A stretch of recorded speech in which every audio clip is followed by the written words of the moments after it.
Dan cuman ada kesalahan Yesus di sini, ya bisa dikatakan salah lah. Dia lupa, ya wajar lah, dia Tuhan manusia. Ya. Tidak seorang pun yang telah naik ke sorga selain daripada dia. Dia sebenarnya bukan Yesus, teman-teman. Karena dia mengatakan dia. Sebenarnya aku yang turun. Sebenarnya kalau memang Yesus, ini aku sebenarnya. Nah ini merujuk kepada siapa. Kemudian di sini, satu lagi di sini. Ini ya, Kejadian 5 ayat 24. Dan Henokh hidup bergaul dengan Elohim. Loh, bergaulnya dengan Elohim loh. Henokh loh bergaulnya dengan Elohim, keren loh. Yesus bergaul dengan Elohim? Enggak, dia bergaul dengan Yudas, bergaul dengan Matius, Markus dengan murid 12 murid. Ini bergaulnya dengan Tuhan loh, keren ya. CS Dan Henokh CS banget ini. Dan Henokh hidup bergaul dengan Elohim. Lalu ia tidak ada lagi sebab ia telah diangkat oleh Elohim. Gampang kok sebenarnya. Yang sebenarnya yang ini harusnya Henokh ini jadi Tuhan juga, maksud saya kriterianya masuk gitu standar Tuhan. Gitu aja gitu. Jadi banyak sih kesalahan-kesalahan Yesus. Ya tapi harus kita malami ya Tuhannya Kristen memang adalah manusia juga gitu. Lanjut. Oke, saya jawab ya. Yohanes 16 ayat 32. Yohanes 16 ayat 32. Lihatlah saatnya datang. Bahkan sudah datang. Bahwa kamu dicerai-beraikan masing-masing ke tempatnya sendiri. Dan kamu meninggalkan aku seorang diri. Namun, perhatikan baik-baik. Aku tidak seorang diri sebab Bapa menyertai aku. Jadi, Yesus selalu disertai oleh Bapanya. Dia selalu berjalan bersama dengan Bapanya. Itu jawaban saya. Ditafsir, jangan ditafsir yang tertulis aja. Terus lagi sedikit lagi ya tentang apa Yesus ini mati tadi ini kan bagus nih Yesus mati ini. Malah ada mayat Tuhan, sebenarnya Tuhan yang mati sini ya. Kalau bicara seperti itu, nah kita coba di sini kita ini ya. Di sini Bang ya. Yesus disalibkan kan gitu ya. Nah Yesus ini disalibkan. Perikopnya saya pakai data ya. Kita tidak boleh menghujat, harus pakai data ya. Di sini perikopnya Yesus disalibkan. Ya jelas ya perikopnya ya. Kalau saya baca, Anda sudah paham ya di Markus 15 perikopnya Yesus disalibkan. Nah kita tahu bahwa yang disalibkan ini adalah kiri kanannya adalah orang-orang berdosa. Betul ya? Pasti sudah sepakat ya, orang-orang berdosa. Nah Yesus ini, makanya nih Yesus siapa yang disalibkan ini? Apakah Yesus ini yang Yesus benar yang diimani oleh teman Kristen adalah Bunda Maria atau bukan? Karena ada Yesus lain. Ternyata kalau menurut data yang dikatakan oleh Paulus di Galatia 3 nomor 13 itulah adalah orang yang terkutuk yang digantung di kayu salib. Nah Yesus yang mana? Sedangkan Yesus bukan orang terkutuk dalam iman Islam atau Isa alaihissalam ini bukan yang terkutuk, dia adalah orang yang mulia, yang dimuliakan Allah, yang diberi mukjizat segala macam mukjizat, gitu kan? Tetapi ketika Paulus mengatakan Yesus terkutuk, ini dibenarkan di Markus 15 ayat 28 dikatakan gini ya. Demikianlah genaplah nas Alkitab yang berbunyi, ia akan terhitung di antara orang-orang durhaka. Yesus akan terhitung di antara orang-orang yang durhaka. Nah, kita tidak boleh menafsir apa terhitung. Kita bisa berdebat nanti, debatable ya, artinya kita saling berasumsi. Tetapi sebenarnya ada rujukan supaya kita tidak berdebat liar. Nah ada rujukannya yaitu di dalam hukum Kamus Besar Bahasa Indonesia ada kaidah-kaidah hukumnya di sana. Apa nih terhitung? Kan gitu. Yesus akan terhitung di antara orang-orang durhaka. Ya. Dalam kaidah hukum bahasa Indonesia, Kamus Besar Bahasa Indonesia, terhitung ini adalah termasuk dalam hitungan. Nah, Yesus ini masuk dalam hitungan orang durhaka. Maka semakin jelas bahwa yang disalib ini bukan Yesus. Karena Yesus ini orang kudus. Dikatakan orang kudus gitu kan. Kristus Yesus gitu kan. Seperti itu. Tidak mungkin anak Allah, anak Tuhan ini orang durhaka. Kalau anak durhaka dalam iman Kristen ini berarti diwariskan dari Bapa yang durhaka. Dosa waris jadinya. Berarti di sini bukan Yesus yang disalibkan. Ya kan? Seperti itu. Jadi di sini Yesus akan terhitung, di sini dikatakan demikianlah genap nas Alkitab yang berbunyi, Yesus akan terhitung di antara orang-orang durhaka. Ya makanya teman-teman Kristen mulai sekarang cobalah hindari mengatakan Yesus disalib, Yesus disalib. Kalian ini sedang menghujat Yesus gitu kan. Oke, saya Sedang jawab ya. menghujat seperti itu ya. Saya jawab Sebentar sedikit lagi. Jadi teman-teman Kristen mindsetnya dirubah bahwa Yesus tidak disalib karena dia adalah orang yang mulia, yang suci, yang dikatakan inilah anakku yang kukasih, kepadanya lah aku berkenan, maka dengarkanlah. Dia dikasih bapaknya, makanya tidak mungkin Yesus disalib. Gitu aja, terima kasih. Lanjut. Iya. Kang Andre. Nah, alasan mengapa ada nas Alkitab yang berkata Markus 15 ayat 28, demikianlah genap nas Alkitab yang berbunyi, ia akan terhitung di antara orang durhaka. Kita harus baca Markus 15 ayat 26. Dan alasan mengapa ia dihukum disebut pada tulisan yang terpasang di situ raja orang Yahudi. Ayat 27, bersama dengan dia disalibkan dua orang penyamun, seorang sebelah kanannya dan seorang sebelah kirinya. Demikianlah genaplah nas Alkitab yang berbunyi, ia akan terhitung di antara orang-orang durhaka. Jadi mengapa Yesus terhitung di antara orang durhaka? Karena dia disalibkan bersama dua orang penyamun. Seorang sebelah kanannya dan seorang sebelah kirinya. Itu jawaban saya. Terima kasih. Tuhan Yesus memberkati. Oke, berarti betul ya argumen saya. Saya tidak Iya, betul. Betul, alhamdulillah. Begitu, jadi teman-teman, Bang Joseph ini mengakui bahwa Yesus ini berdosa. Bahkan bukan, saya tidak bilang Yesus berdosa. Tapi Yesus disalibkan bersama dua orang penyamun. Dosa tidak ada di dalam Yesus. Oke, tadi kan saya sudah sampaikan dosa Yesus tadi itu mengatakan bahwa dia tidak ada orang yang naik ke sorga, dia bilang. Ternyata ada. Nah, kan itu apa, berbohong ini dosa kan salah satunya. Nah, makanya di sini Anda akan menggunakan ini. Demikianlah genaplah nas Alkitab yang berbunyi, ia akan terhitung. Anda berubah jadi bersama. Ia akan terhitung di antara orang-orang durhaka. Di sini terhitung. Apa yang dijawab? Anda sudah jawab tadi. Enggak, terakhir penutup. Sebentar. Dia akan terhitung. Nah, terhitung ini apa? Terhitung ini masuk dalam hitungan. Yesus akan masuk dalam hitungan orang-orang tadi itu yang berdosa. Yesus akan alhamdulillah. Jadi Yesus termasuk di antara orang-orang yang berdosa. Jadi Yesus ini masuk orang yang berdosa. Makanya dikuatkan di Galatia nomor 13 bahwa terkutuklah orang yang digantung di kayu salib. Yang terkutuk tentunya berdosa. Nah, inilah yang kita mau luruskan bahwa Yesus ini tidak disalib. Karena kalau Yesus disalib sesuai Markus 15 ayat 15 ayat 28 bahwa Yesus orang berdosa. Tidak mungkin menebus dosa dengan orang berdosa. Tapi itulah iman Kristen bahwa menebus dosa ini harus dengan orang terkutuk dan harus orang yang berdosa. Demikian, luar biasa ya. Saya jawab. Yohanes 8 ayat 46. Siapakah di antaramu yang membuktikan bahwa aku berbuat dosa? Apabila aku mengatakan kebenaran, mengapa kamu tidak percaya kepadaku? Jadi saudara Baal, kalau kamu mengatakan demikian, Yesus mengatakan begini, siapakah di antaramu, yaitu Baal, yang membuktikan bahwa Yesus berbuat dosa? Apabila Yesus mengatakan kebenaran, mengapa Baal tidak percaya kepada Yesus? Itulah jawaban saya. Terima kasih, Tuhan Yesus memberkati. Saya mau istirahat sebentar. Jangan turun dulu ya. Bang Sarul. Pak Jospar, kita ngomong kita diskusi santai aja, Bang. Jadi nggak usah berat-berat kali gitu kan. Iya. Karena kan semuanya kan by data. Bang Baal tadi kan pakai data. Iya, betul. Dan apapun jawaban Bang Jospar kan tidak dibantah. Namun kan di sini kan membuka mata, ternyata di data Bible tertulis demikian gitu.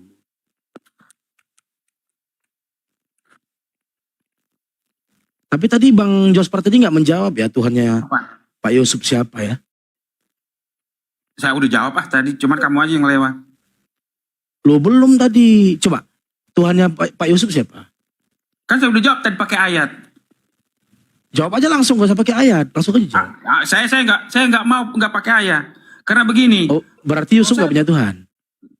Kalau saya pakai pendapat saya, itu akan melenceng. Jadi kalau ayat Alkitab menerangkan dirinya sendiri, itu adalah kebenaran mutlak. Iya. Yusuf ini ateis atau bertuhan? Udahlah, kalau udah pertanyaan kayak gitu melenceng sekali itu, udahlah. Kita udah malam ya, udah jam 9. Terima kasih. Tuhan Atau Yesus gini Pak Jospar tanya Islam aja lah, kalau enggak apa-apa, tanya Islam lah. Mungkin tadi kan Pak Jospar kan udah capek nih ditanyain terus tentang Kristen gitu kan. Nah, Iya. mungkin Pak Jospar bisa tanya lah, enggak. apapun tentang Islam gitu. Kenapa ya Nabi Muhammad ikan bocil atau apa, silakan Nggak tanya mau, apa-apa. nggak mau.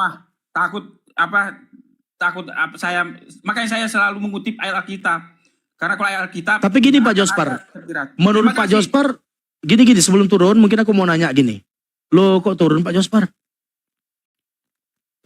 Barusan mau nanya, ada data tertulis kok dalam Bible itu, Ishak itu menikahi Ribka usia 3 tahun, kita pakai data nanti. Kita runut tuh peristiwanya dari kejadian 21 sampai dengan nomor 24. Cuman Pak Josparnya kabur. Yuk, mau geser bantuin Bang Juma dulu ya. Bang Juma rungkat Bang Andi, tadi teman-teman di bawah bilang.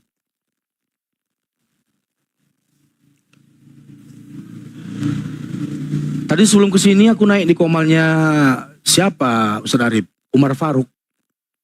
Di situ ada siapa? Ada Tristan kan?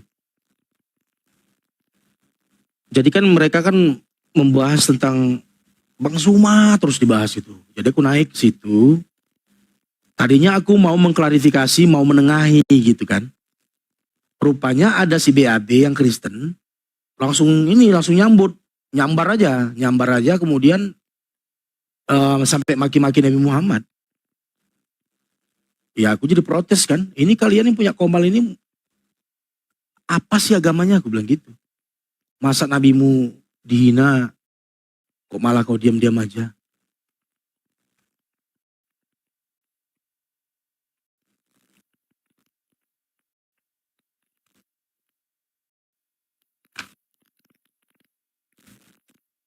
Lawan Edis TV. Edis TV itu bukan Kristen. Edis TV itu pertama tidak percaya Yesus Tuhan. Yang kedua, Edis TV itu meyakini bahwasanya penyaliban Yesus itu rencananya iblis. Ah, gimana tuh si Oi Gosa? Kalau junjunganmu Edis, kamu salah kalau kamu Kristen. Dia percaya Yesus itu disalibkan rencana iblis. Ah, Edis juga percaya bahwasanya Yesus itu bukan Tuhan. Hanya orang-orang gila lah yang Kristen yang mengatakan Yesus itu tidak bertuhan. Itu kata si Edis. Ayo.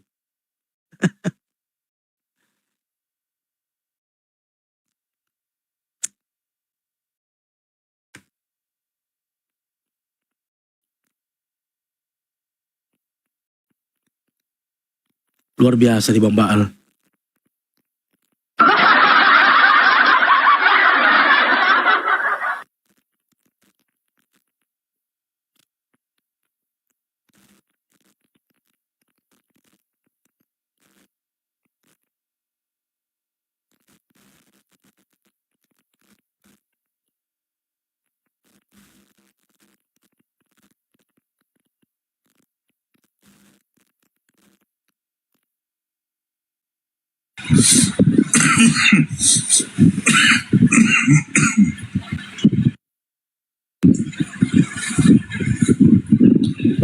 Mana ini?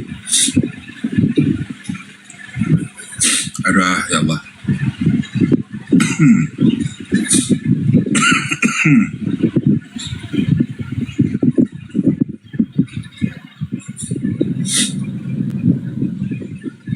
Fauza, selamat malam. Fauza, selamat malam.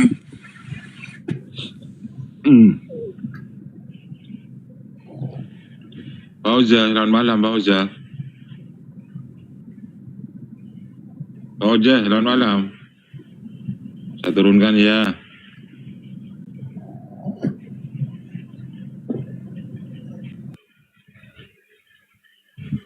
Mana? Di Bang Sarul, monitor Bang Sarul. Iya pasti ini Bang Sarul tadi. Bang Sarul masih lapar kelihatannya Bang Sarul. Itu tuh naikkan tuh simbolon tuh. Setelah pembaal. Ya, Coba ya. aja Bang Bar. Saya masih ngundang Oten yang di luar komal ini. Simbolon. Mana simbolon? Enggak kelihatan simbolon. request lah Simbolon. Santai aja lah. Tuh Roy Simbolon Sirowara apa? Sirowa Balang. Paling hebat nih tipping. Itu tadi apa si siapa itu? John siapa? Jospen ya, Jospen. Itu kayak dimarahi istrinya apa ya? Kayaknya. Oh iya dah. Ada suara perempuannya kan? Oh iya. Kenapa ya kalau aku buat narasi langsung tantrum gitu ya, heran aku. Aduh. Padahal saya ini anak baik loh. Urutannya pas Bang Baal. Mantap. Guncang dia.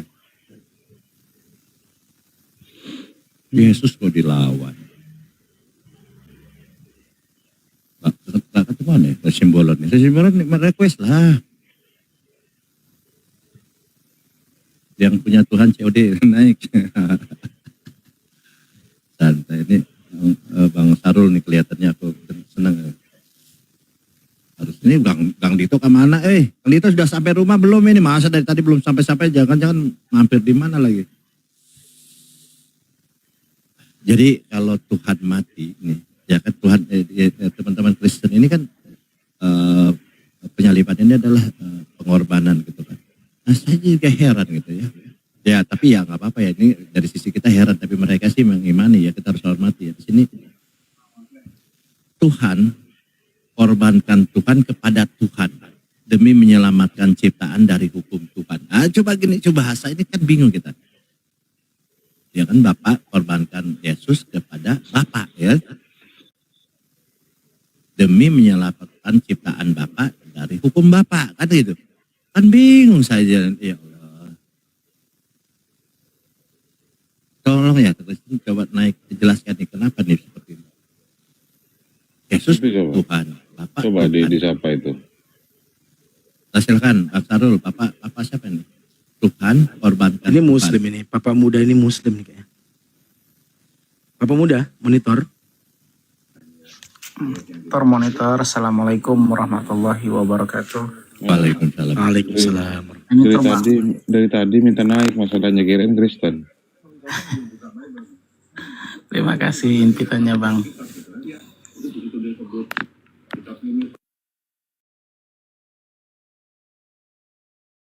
Tapi aneh juga ya Bang Baal ya. Ada Tuhan gitu ya. Ini gini nih, mungkin Tuhan senior mengorbankan Tuhan junior. Kepada Tuhan senior. Demi menyelamatkan ciptaan Tuhan senior dari hukum Tuhan senior.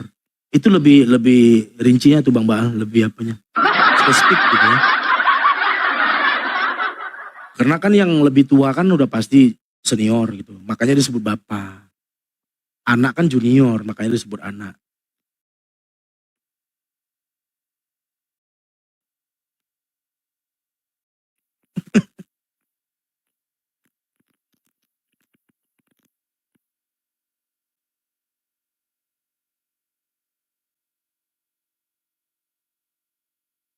Bahasanya kau itu nyembah mayat.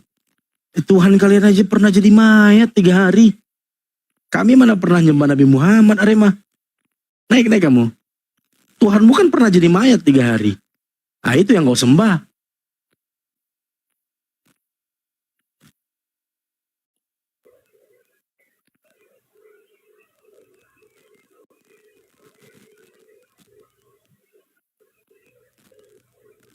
Ditanya siapa Tuhannya Daud, bingung pendetanya. Tuhannya Pak Yusuf, bingung dia.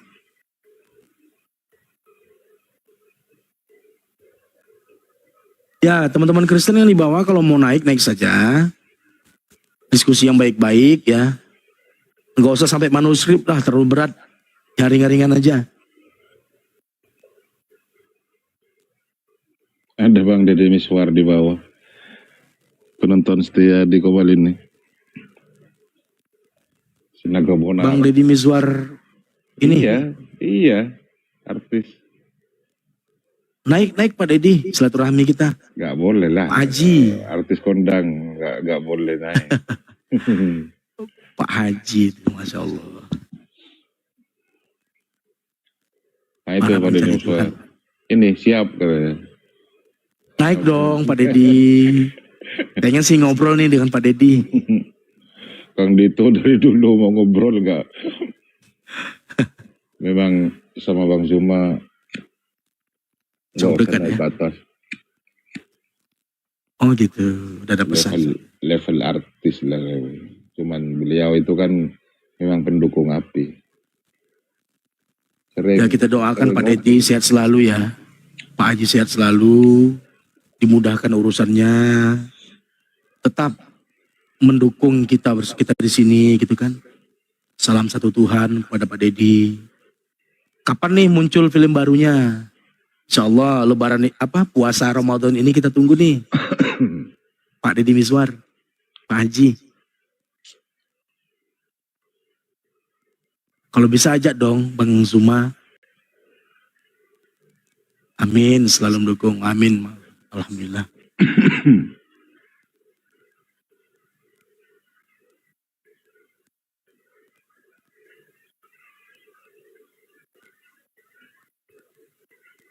Kang Dito nggak ada suara nih. Insya Allah bulan Ramadan. Alhamdulillah. Kasih bocoran Pak Haji, judulnya apa? Terus Bang Zuma terlibat nggak di situ? Beliau sering kok ngopi-ngopi dengan Bang Zuma, dengan teman-teman api Masya Allah. di Jakarta. Ustaz Arif juga? Saya mana di Jawa Timur. Kalau saya Jauh di ya? Jakarta ya tiap malam itu sama Pak Haji Nagabonar. Iya. Apalagi aku di jauh nih di Medan kan. Sudah aku bilang jangan bertempur, betul kan Pak Haji? Bertempur juga gitu. Judulnya Tobat Woi. Wah, alhamdulillah, masya Allah. Tobat Woi. Tobatan nasuha.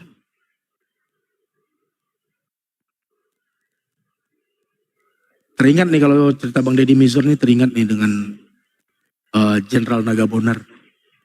Iya, legendaris itu. Legenda, legend. Ah tuh, matilah kau bujang. Dimakan cacing gitu.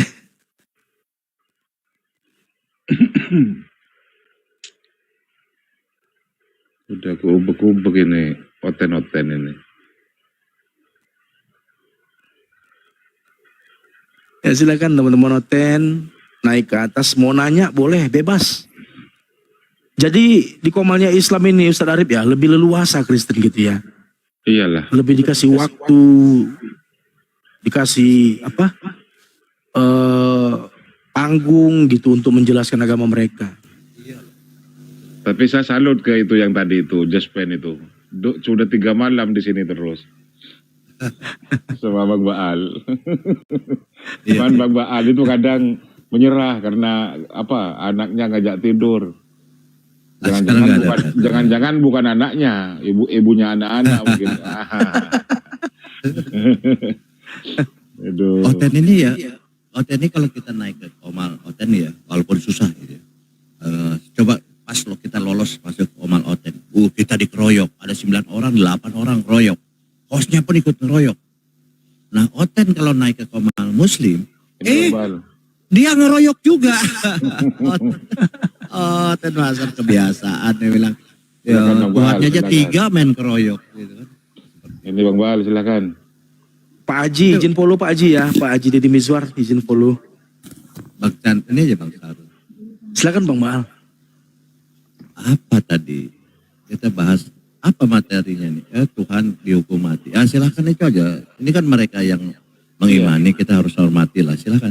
Tadi Bang Ero yang bilang seperti itu dari Kristenan. Tuhan dihukum mati katanya. Silakan Bang Chandra GU. Silakan. Ini kan iman mereka, kita hormatilah apa yang mereka narasikan. Silakan. Ya, jadi terkait itu apa yang mau ditanyakan? Tuhan mati di kayu salib ya untuk menebus dosa manusia, termasuk Pak Arif, Baal, Semuanya yang di Komal ini juga termasuk untuk menyelamatkan saudara juga. Kalau saudara percaya sama Yesus. Silakan Bang Baal, itu narasi awalnya. Oke, Musuh ya, saya. itu kan Dia iman. kan bawa saya lah. Iya, kita kan itu iman mereka lah ya, terserah ya. Cuman masalahnya ketika Yesus menembus dosa atau menembus dosa manusia ini, dia menembusnya kepada siapa?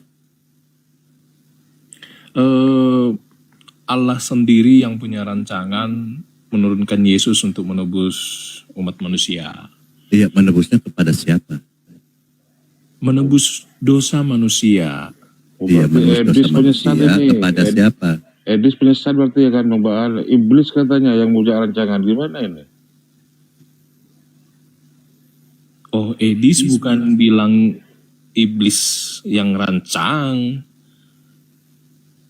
Rancangan Allah untuk keselamatan manusia, ya iblis punya rencana yang lain juga, bukan rancangan Allah itu yang menjadi rencana iblis gitu loh. Ya udah pakai data Bang Baal, silakan. Sebenarnya saya sih lebih kalau secara alkitabiah ya, ini kita tidak ini ya, karena ini iman Anda, saya tidak ada kepentingan di sini. Kalau dalam diskusi kan alkitabiah ya.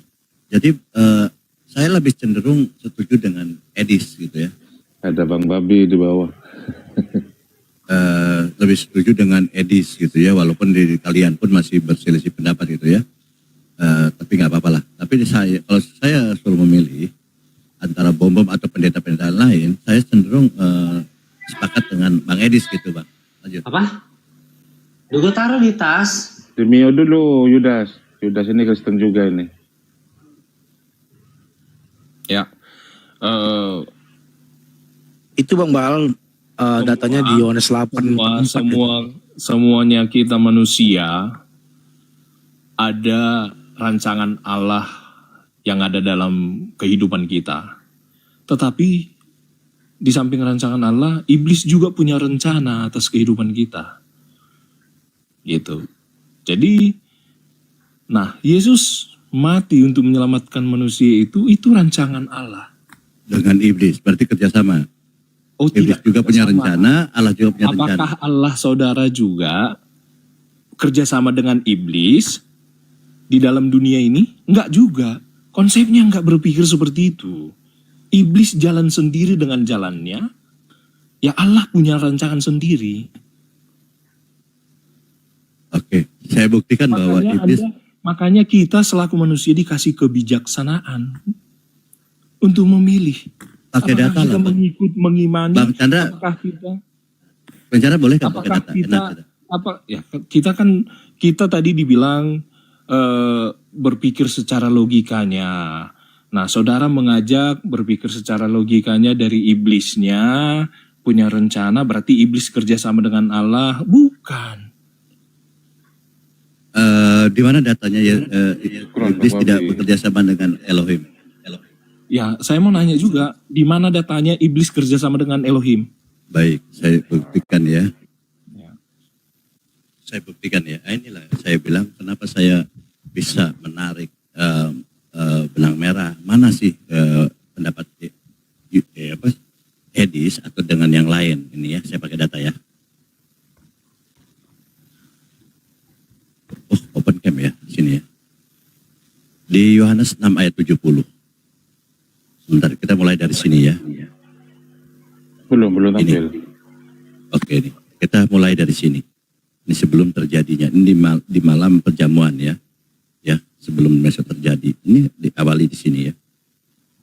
Yohanes 6 ayat 70. Di mana datanya bahwa Allah ini bekerja sama dengan iblis di sini. Di sini Yesus yang ngomong. Jawab Yesus kepada mereka, bukankah aku sendiri yang telah memilih kamu? Mau dipilih nih ya. Yang 12 ini, namun seorang di antaramu adalah, di sini apa? Tulisannya apa nih? Iblis. Gampang kok. Kalau tanya kepada teman-teman, siapa di sini yang dimaksud? Yudas. Oke? Nah, di sini Yudas ini oleh Yesus disebut iblis. Oke, paham ya? Oke. Oke, jadi memang rancangan ya, Bapak, sebentar dulu. Saya jawab. Ya, sebentar dulu. Ini dulu. Saya kan tidak bertanya, belum bertanya. Jadi di sini bahwa rancangan Bapak ini dengan iblis sama, karena di sini dipilih iblis ini oleh Bapak melalui Yesus. Kan begitu. Yesus memilih iblis untuk apa? Nanti selanjutnya tentang penyaliban, kan, tentang pengkhianatan dan prosesnya penyaliban. Jadi awalnya ini Yudas dipilih oleh Yesus. Berarti tidak ada Yudas, tidak ada penyaliban, tidak ada iblis, tidak ada penyaliban. Gampang kok ini. Oke, saya jawab. Bisa saya jawab? Saya bilang silakan, Bang. Oke. Yesus betul memilih Yudas sebagai muridnya. Nah, akan tetapi pada perjalanannya disebutkan di situ, namun seorang di antara kamu adalah iblis. Bukan dalam artian Yesus memilih seorang iblis dalam rencananya. Tapi Yudas Iskariot yang dalam kemanusiaannya lebih memilih mendengarkan iblis ketika itu. Jadi apakah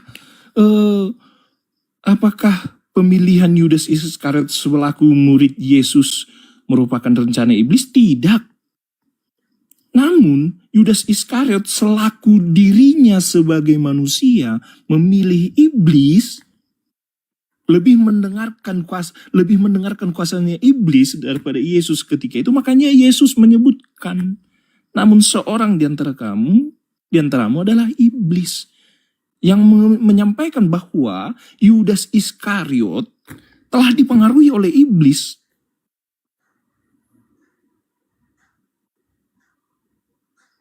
Oke, silakan. Oke, ya, jadi ya, itu bolehlah asumsi seperti itu ya. Jadi saya ulang lagi, Yudas Iskariot itu tidak punya free will di sini, ya, tidak punya free will. Tapi ini adalah ketetapan, pemilihan yang ditentukan oleh Yesus. Yesus Tuhan katanya, Tuhan. Nah, di sini Yudas Iskariot tidak punya free will karena dia langsung dipilih oleh Yesus sebagai iblis. Oke, padahal nanti perjalanan waktu itu masih jauh, seumpamanya kan tentang penyaliban. Tetapi ini sudah dipilih oleh Yesus. Bukankah aku sendiri yang telah memilih? Bukan Yudas yang memilih iblis. Di sini Yesus yang sudah ngomong duluan. Kalau Yesus sudah ngomong dan menentukan bahwa Yudas adalah iblis, siapa bisa melawan?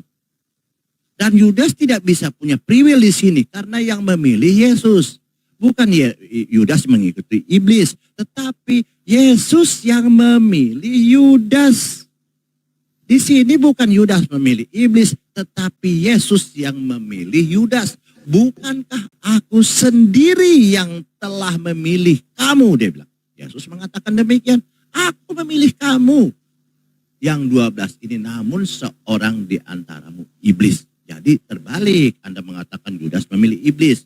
Ini Yesus yang memilih Yudas. Yang di dalam dirinya ada iblis. Kan begitu gampangnya. Lalu bagaimana menguatkan datanya bahwa Yesus ini memilih iblis atau Bapa ini bekerja sama dengan iblis dalam penyaliban yang dinarasikan oleh saudara Edis. Betul, karena di sini ada pemilihan. Sebelum pemilihan, sebelum eksekusi nanti dipilih dulu yaitu Yudas. Lalu apakah Baal anak baik ada data lain yang mendukung bahwa Bapa dan Yesus bekerja sama dengan iblis? Ya. Coba kita baca ayat berikutnya. Di Yohanes 13 ayat 27. Tadi Yudas dipilih ya. Dia tidak punya pilihan, dia tidak punya free will di situ. Wah, Tuhan kok yang milih, siapa yang mau bantah? Nah, di Yohanes 13 ayat 7 dikatakan di sini ya. Dan sesudah Yudas menerima roti, ia kerasukan iblis. Oke? Di sini baru kerasukan iblis. Ketika Yudas, ini sudah dipilih loh ya. Dan sesudah Yudas menerima roti itu, ia kerasukan iblis. Oke? Yohanes 13 ayat 27 ya, Yohanes 13 ayat 7. Anda punya buku boleh ya dilihat juga ya. Dan sesudah Yudas menerima roti, nah ini baru dia di sini dibisik iblis. Yang tadi belum punya free will dia. Nah di sini dan sesudah Yudas menerima roti itu, ia kerasukan iblis. Apakah Yesus melarang pada saat itu? Yesus tahu dia kerasukan iblis, tentunya Yesus diberi kuasa untuk tahu seperti itu. Apakah Yesus melarang? Tidak. Yesus tidak melarang, karena memang itu sudah dipilihannya Yesus dari awal. Oh, tidak boleh bantah saya. Tapi apa? Karena memang ini adalah kerjasama Bapa dari Yesus dan iblis. Malah apa yang dikatakan oleh Yesus? Maka Yesus berkata kepadanya, apa yang hendak kau perbuat, perbuatlah dengan segera. Nah, ini perintah. Ini perintah. Jadi Yudas pada saat itu, kalau Yudas punya free will, tentu dia akan menimbangkan, oh saya mau pilih mana ini? Ini saya dirasuki iblis. Tentu Yudas, kalau sebagai Yudas, sebagai murid Yesus, dia akan memilih Yesus. Ya kan? Tetapi di sini Yesus memerintahkan. Ini perintah loh. Perintah ini, coba saya baca ya. Maka Yesus berkata kepadanya, apa yang hendak kau perbuat? Perbuatlah dengan segera. Malah harus disegerakan gitu. Seharusnya kalau memang Yudas ini punya free will, Yudas, kau sedang dirasuki iblis. Bagaimana pendapatmu? Apakah kamu mengikut iblis atau mengikutku? Tetapi tidak untuk Yesus. Di sini Yesus memerintahkan. Bapa menyampaikan segala firman yang telah kusampaikan kepada mereka, telah aku sampaikan. Jadi Yesus menerima firman dari Bapa kepada Yesus, lalu Yesus sampaikan kepada Yudas bahwa apa yang kau perbuat, perbuatlah dengan segera. Jadi jelas di sini ada kehendak Bapa yang bekerja sama, berkolaborasi dengan iblis di sini. Makanya tidak salah tidak salah kalau di sini dikatakan iblislah yang menjadi bapakmu dan kamu ingin melakukan keinginan bapakmu, ia akan membunuh semua manusia. Seperti itu ya. Jadi iblislah yang berperan di sini. Bapa, Yesus, iblis. Karena apa? Poinnya Yesus memerintahkan. Oke, gampang aja kok, gampang. Lanjut. Kemudian kalau merujuk dengan ayat tersebut, sehingga pemikiran saudara menyatakan Allah berkolaborasi dengan iblis, maka sama di seluruh belahan dunia ini juga terhadap manusia. Ketika manusia melakukan hal yang baik, manusia itu juga melakukan hal yang jahat, berarti semua umat termasuk saudara. Saudara berdosa kan? Mohon maaf nih. Saudara berdosa. Gak ada satupun kita manusia di bumi ini yang tidak berdosa kecuali Yesus. Semua makhluk itu, semua manusia itu berdosa. Berarti kolaborasi dong Tuhan Anda dengan iblis juga. Makanya Anda berdosa. Oh, salah. Loh. Itu Tuhannya Kristen. Masuk ke Islam. Kan kitabmu itu dibacakan Bang Baal. Nyambung sih. Nah, cara berpikir yang saudara tahu, yang kalian tawarkan itu, ya hampir sama. Gitu. Saya sudah bilang dari awal tadi, Allah punya rancangan sendiri terkait keselamatan manusia. Dan iblis punya rencana sendiri terkait dunia ini. Iblis mengharapkan Yesus mengikuti apa yang menjadi kemauan iblis, sehingga karya penyelamatan manusia itu batal semaunya iblis. Tapi enggak. Nah, lantas kita kembali ke konteksnya, ke Yudas. Kenapa Yesus mengizinkan atau membiarkan Yudas jatuh dalam iblis itu? Karena Allah sudah punya rancangan terkait karya penyelamatan itu. Yang menyebutkan bahwa melalui kematianlah dosa manusia itu bisa dihapuskan bagi setiap orang yang percaya sama Yesus. Itu karya penyelamatannya.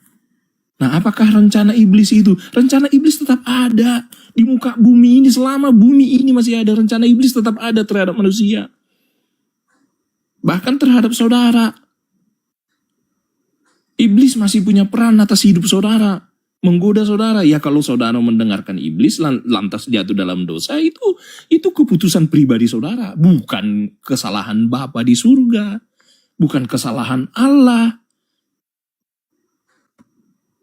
Bukan kolaborasi Allah dengan iblis. Itu dua pola pikir yang berbeda. Nah, iblis yang masuk ke Yudas dan Yudas mendengarkan. Nah, tadi disinggung juga di awal. Yesus memilih muridnya bukan pada detik itu Yudas dipilih, detik itu juga Yudas menjadi iblis. Tidak. Yudas sudah dipilih jauh hari sebelum penyaliban Yesus Kristus. Jadi bukan karena pernyataan Yesus tadi di Yohanes 6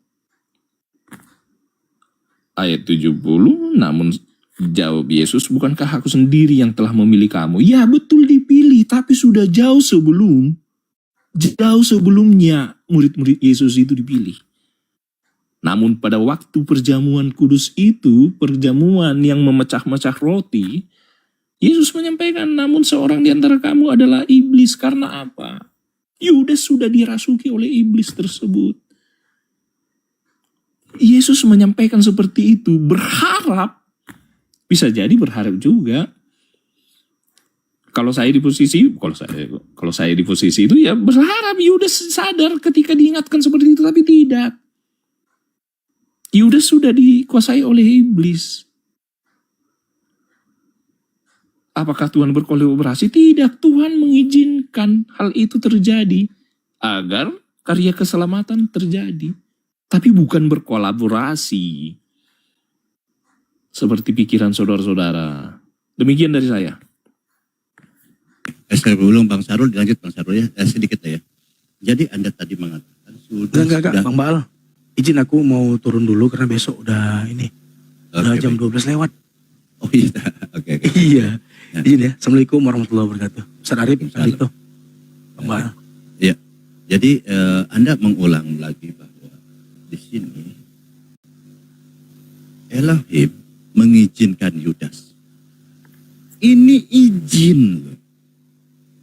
Izin ini tidak dilarang atau dipersilahkan. Izin, saya punya izin masuk, ya berarti tidak ada larangan di situ. Dan memang kenapa Yudas tidak dilarang? Karena diawali dengan memang Yudas dipilih. Kan begitu, dipilih ya. Itu masa Tuhan tidak membatalkan firman-Nya? Kan tidak mungkin, Tuhan tidak akan membatalkan firman-Nya. Tadi dikatakan bahwa di sini dikatakan di Yohanes 6 ayat 70, di sini dipilih loh. Ini sebelum perjamuan loh ini.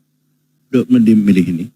Jadi sebelum perjamuan, ya artinya memang Tuhan sudah memilih Yudas. Memilih Yudas iblis. Memilih jauh sebelum, Pak. Kita konteksnya Ya, dulu. oke. Jadi Yudas. Jauh sebelum. Oke, baik. Yudas udah dipilih dan ditentukan jauh sebelum penyaliban, kan begitu. Ya kan? Ya. Yang memilih siapa? Elohim melalui Yesus.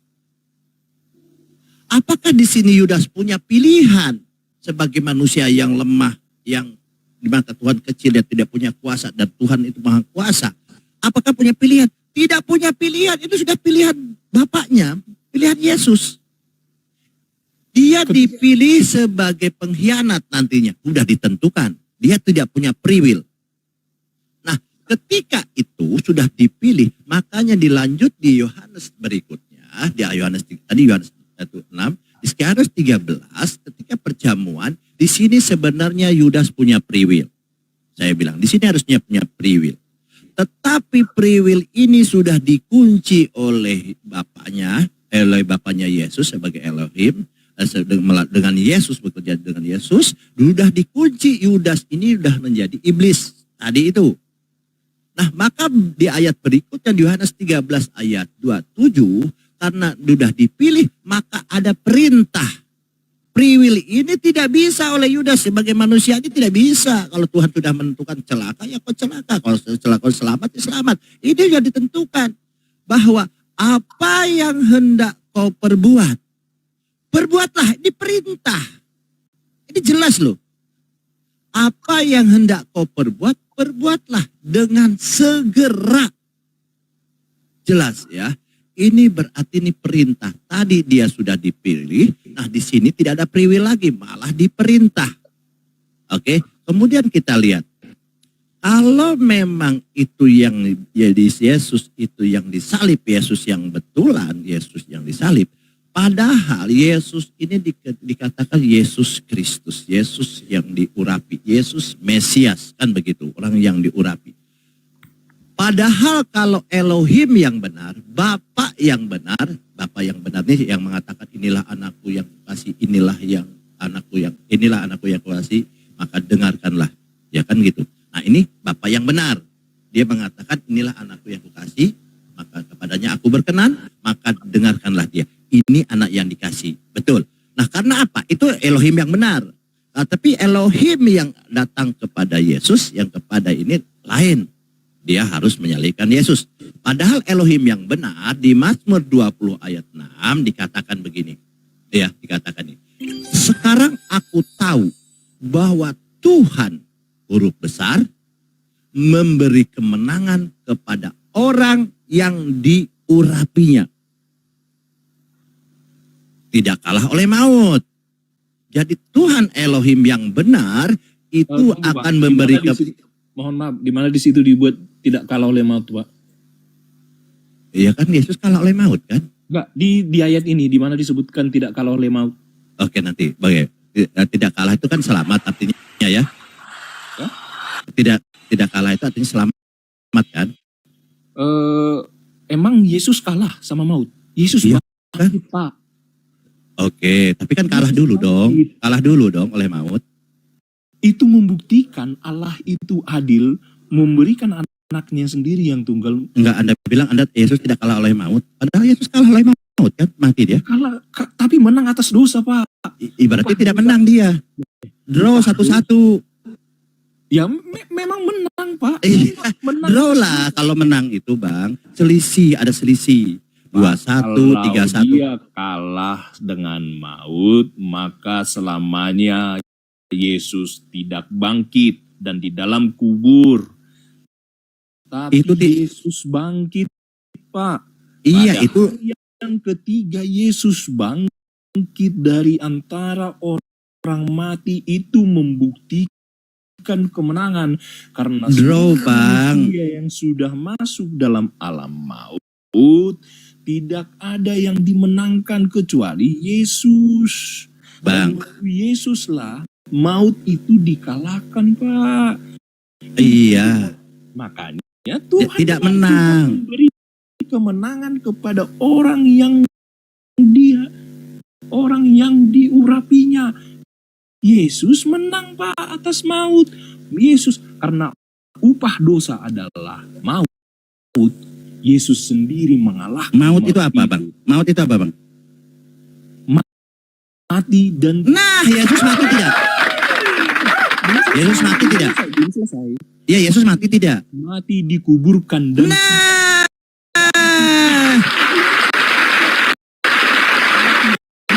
dan tidak bangkit ke dalam Oke, surga. baik. Itu adalah maut. Oke, Itu baik. maut. Oke. Jadi poinnya, Yesus bangkit. Yesus Yesus Abang bangkit, mengatakan, iya oke, saya tahu Anda Yesus bangkit di cerita itu.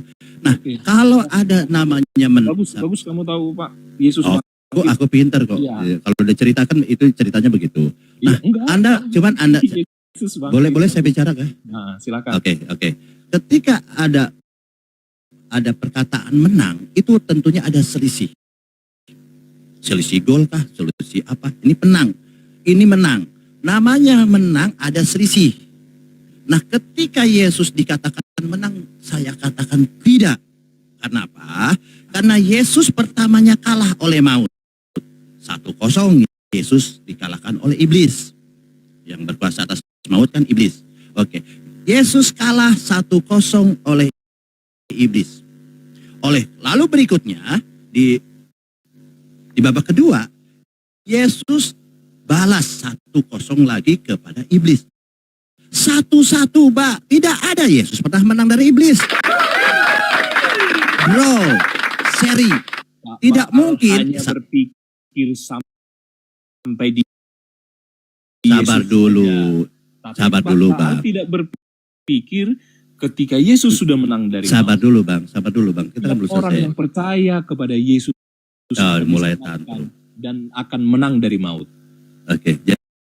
Jadi Yesus ini draw, tidak menang di situ. Walaupun Anda bebas saya mengatakan apa tadi? Bahwa dikatakan dalam Bible itu Yesus bangkit. Oke. Tetapi bukan dikatakan menang. Tapi draw 1-1. Pertama iblis mengalahkan Yesus dengan dia mati. Karena iman Anda mengatakan Yesus mati. Mati 1-0 lah. Menang iblis. Baru dibalas ini oleh Yesus. Dia bangkit.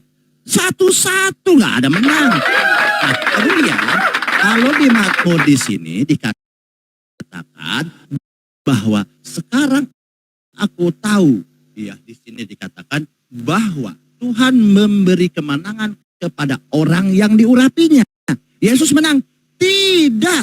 Seri 1-1. Ya. Oke, Yesus 1-1.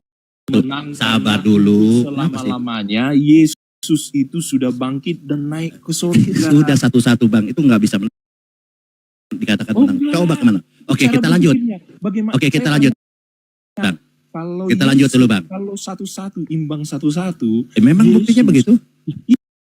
Yesus akan bertahan di kubur, Pak. Oke. Kalau dia bertahan di kubur 1-0 berarti iblis menang terus. Oh tidak, Pak. Yesus sudah mengalahkan maut. Iya, mengalahkan maut berarti 1-1. Kemauan yang Gampang kok. 1-1, Bang. adalah Oke, hanya lalu di sini. sebatas maut dan tidak Oke. ada Kemudian lanjut. ke surga. Mulai tantrum ini. Gantian lah, Anda tadi panjang lebar saya kan dengar. Oke, kita lanjut di sini. Ya, tadi kan dimenangkan, Yesus tidak menang, tetapi draw. Nah, kemudian di Mazmur 28 nomor 8 dikatakan, Tuhan huruf besar Elohim adalah kekuatan umatnya dan benteng keselamatan bagi siapa? Bagi orang yang diurapinya, bagi orang Kristus, bagi orang Mesias, Yesus Kristus. Diberi keselamatan, dia keselamatan. Yesus selamat gak dari maut? Tidak, dia kalah oleh maut. Itu data. Walaupun nanti dia bangkit dari maut, kan? Selamat dari maut. Artinya dia tidak akan mengalami maut, tapi diselamatkan. Ini orang-orang yang diurapinya. Lalu siapa ini yang disalib? Dia tidak menang, dia tidak selamat, kalah oleh maut. Nah, ini yang dibuatkan dalam Mazmur. Demikian, Bang. Lanjut. Jadi gitu, Bang, diskusinya santai, gantian aja ya. Silakan. Oke, baik. Mazmur itu saya tanyakan sama Pak Baal. Mazmur itu diturunkan sebelum Yesus turun ke dunia atau sesudah?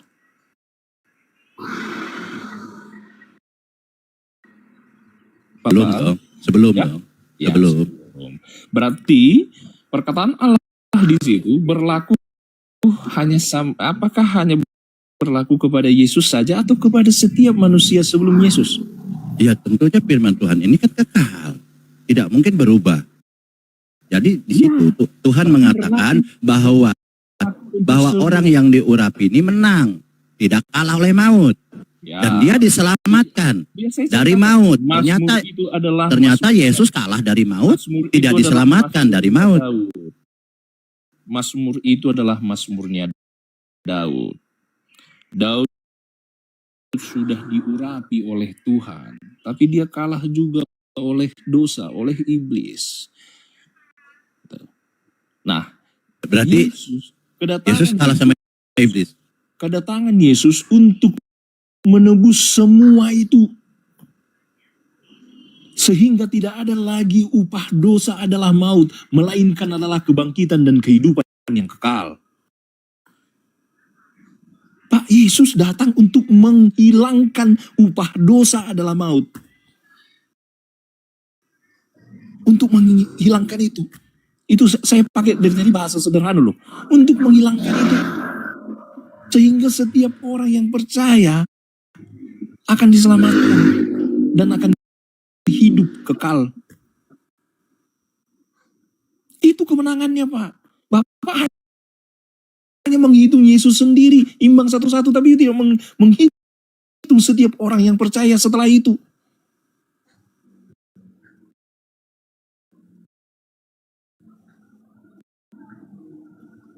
Oke, sudah? Ya, silakan. Oke, baik. Ini kata Yesus yang asli ya berkata tadi. Sebelum kata Yesus yang asli, kita menggunakan Mazmur 91 ya. Di sini ya. Orang-orang yang diurapi dan ini orang-orang yang dipilih Tuhan ini ya. Di Mazmur 91 perikopnya dalam lindungan Elohim. Lihat. Ya. Ya, dalam lindungan Elohim. Siapa yang dalam lindungan Elohim? Dia lihat. Engkau hanya menontonnya dengan matamu sendiri dan melihat pembalasan terhadap orang-orang fasik. Jadi orang fasik yang dibalas, bukan Yesus. Yesus bukan orang fasik. Sebab Tuhan Elohim ialah tempat perlindungan yang maha tinggi yang telah kau buat tempat perteduhannya. Di sini hanya menonton saja. Hanya orang fasik yang disalib. Ini tentang nubuatannya. Oke. Lalu apa kata Yesus? Ini baru nubuatan 91. Tadi orang yang diurapi diselamatkan, dilindungi gitu kan, tidak kalah dari maut, ya, diberi kemenangan dari maut, tidak kalah gitu kan, malah diselamatkan. Ini di Mazmur 91 nomor 8, engkau hanya menontonnya dengan matamu sendiri dan melihat pembalasan terhadap orang-orang fasik. Hanya menonton saja. Orang fasik si Yudas lah. Oke, di sini karena Tuhan melindungi tadi itu. Lalu apa kata Yesus dalam perjanjian baru? Lihat. Dalam perjanjian baru, di sini dikatakan, ini dijelaskan ya. Sebentar Pak, sebentar. Di ayat 8 tadi, sebentar Pak. Jangan dicampur adukan. Di ayat 8 tadi, engkau hanya menonton dengan matamu sendiri dan melihat pembalasan terhadap orang-orang fasik. Menurut Bapak, itu ditujukan kepada siapa? Kalau ini kan selalu digunakan nubuatan untuk Yesus. Nah di sini Yesus hanya menonton. Tidak semua. Oke, nanti anda bantah aja nanti daripada tantrum ya. Nggak enak kita tantrum ya. Karena saya ini pakai data. Saya ini akademis gitu. Anda tidak setuju silahkan Anda bantah. Nanti ada waktunya ya. Di sini Yesus berkata. Ini ingat ya. Matius 16 ayat 8. Yesus berkata kepada siapa? Kepada murid-muridnya, ya, pengikutnya. Aku berkata kepadamu, sesungguhnya, ini Yesus, sesungguhnya ini kalau ada diawali kata sesungguhnya di dalam ya.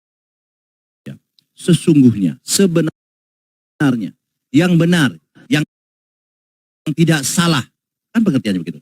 Di antara orang-orang yang hadir di sini, di antara orang-orang yang hadir di sini, tentu Yesus ada di sana karena dia yang berbicara langsung, berarti ya termasuk Yesus. Di antara orang-orang yang hadir di sini ada yang tidak akan mati. Nah, di antara yang hadir di sini ada yang tidak akan mati sebelum mereka melihat anak manusia datang sebagai raja dalam kerajaannya. Jelas di sini. Kita tanya dalam narasi ini kita bertanya nih, ya. Loh, lalu murid-muridnya sudah mati belum? Sudah mati. Yang di zamannya Yesus sudah mati. Sudah mati. Yesus mati tidak? Tidak. Kalau Anda mengatakan Yesus itu mati disalib, berarti di sini Yesus yang mana yang disalib ini? Padahal di sini dia bilang sesungguhnya yang benar. Bukan iman Kristen. Kalau iman Kristen pasti salah, dia bilang. Sesungguhnya yang sebenarnya, dia bilang. Di antara orang yang hadir di sini ada yang tidak akan mati. Kalian Kristen mau bilang Yesus mengalami kematian.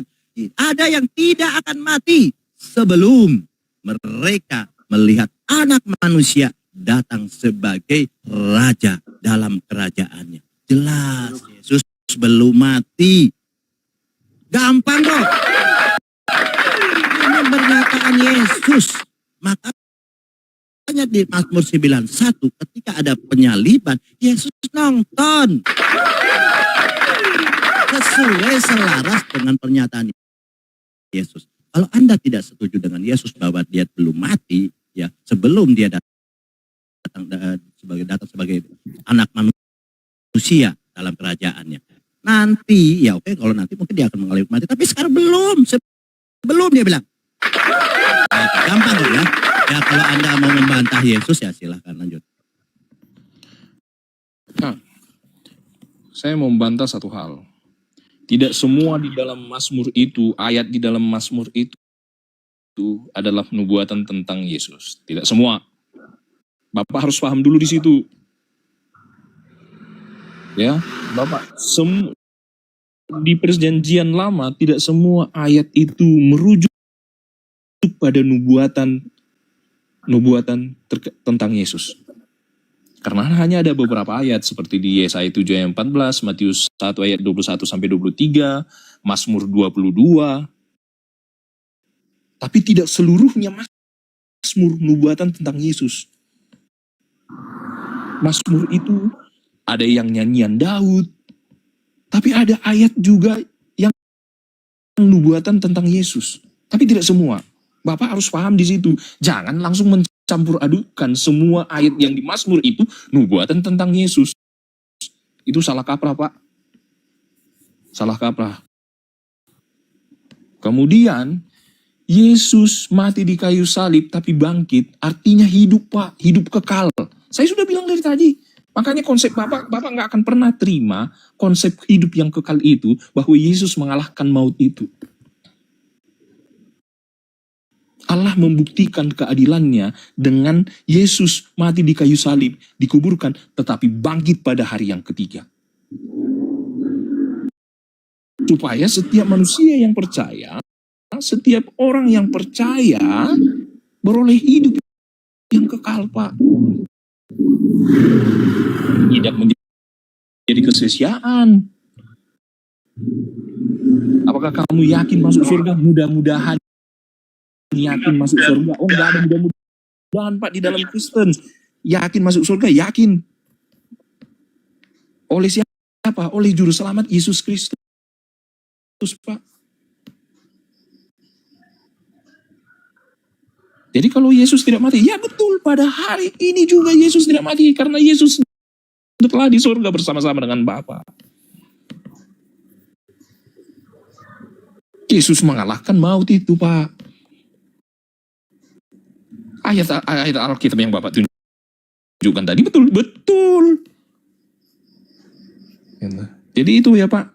Tidak semua ayat di Alkitab dalam perjanjian lama Bapak bisa sebutkan itu jadi nubuatan tentang Yesus. Tidak, Pak. Tidak semua ayat itu. Termasuk di dalam Mazmur. Karena Mazmur ada sebagian nyanyian Daud. Tapi ada juga ayat yang merujuk kepada nubuatan tentang Yesus. Tapi yang Bapak sebutkan tadi, ayatnya itu tidak rujukan untuk nubuatan tentang Yesus.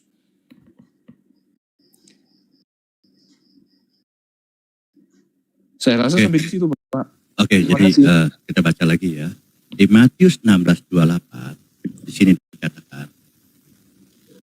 Aku berkata kepadamu, sesungguhnya, bukan sekarang ini.